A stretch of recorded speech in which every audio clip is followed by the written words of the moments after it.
Gaddaa'onni nama cabsu obboleettiin teenya tun barattuu markaza warattiilil qur'aana tartiilaa keessatti waggaa afurii oliif barataa turte yoo taatu ameera jiddu galeessaa taatee gargaartuu markazichaa taate hoogganaa turte.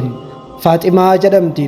Faaximaan nama jabduu fi imaana qabu nama diin akkaan jaallatudha.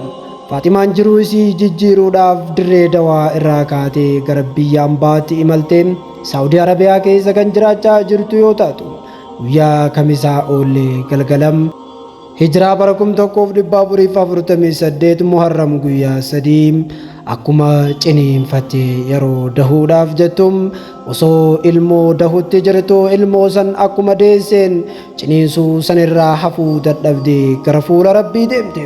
Faaximaan maqaan feesbuukii isiidha caaltuu haadha firaa jechuudhaan beekama.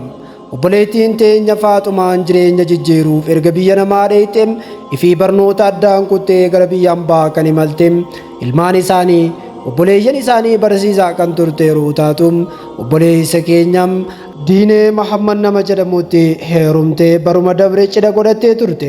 Erga sargii godhattee booda ilmoollee argachuudhaaf Rabbiin kunoo isii carroomsee ture. Rabbiin erga isii carroomsee booda garuu da'umsuma jalqabaa kanarratti deemte jedhee Rabbii waan irra murteesseef obboleettii teenya tanam da'umsa irratti kunoo gara fuula Rabbii godhaatte. Faaximaadhaaf Rabbiin rahmata haa godhu. Warroonni Saawudii Arabiyaa jiraattan hundi obboleettii teenya tanam akka awwaaltanii du'aa isiif gootan kabajaadhaan isin gaafannam. Rabbiin rahmata haa godhuuf Allahumma ighfir lahaa warhamhaa wa'aafihaa wa'fu anhaa wa'akrim nuzulahaa wasi' madkhalahaa waghsilhaa bilmaa'i wathalji walbarad ونقها من الخطايا كما ينقى الثوب الأبيض من الدنس وأبدلها دارا خيرا من دارها وأهلا خيرا من أهلها وزوجا خيرا من زوجها وادخلها الجنة وقها فتنة القبر وعذاب النار.